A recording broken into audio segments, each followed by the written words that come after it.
సాధారణంగా గురక అనేది పెద్దవాళ్లలో రావడానికి ముఖ్యంగా 3 కారణాలని చెప్పొచ్చండి. ఒకటి చిరునాలిక చాలా పెద్దగా ఉండటం, చిరునాలిక సాగి ఉండటము.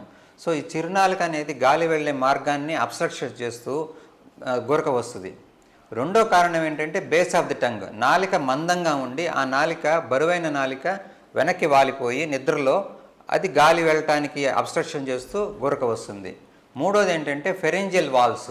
ఈ ఫెరింజియల్ వాల్స్ కూడా వయసు పెరిగే కొద్దీ 50 సంవత్సరాలు ప్లస్ 60 ఇయర్స్ ఆ ఏజ్లోకి వచ్చేసరికి ఈ ఫెరింజియల్ వాల్స్ యొక్క టెన్షన్, అంటే ఈ టెన్షన్ తగ్గిపోయి అవి కొలాప్స్ అయిపోతూ ఉంటుంటాయి, గాలి వెళ్ళే మార్గాన్ని కొలాప్స్ చేస్తూ ఉంటాయి.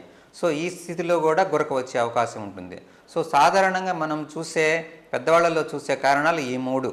ఒకటి చిరునాలిక సాగి ఉండటము, 2 బేస్ ఆఫ్ ది టంగ్ బాగా మందంగా ఉండటము, 3వది ఫెరింజియల్ వాల్స్ కొలాప్స్ అవ్వటము.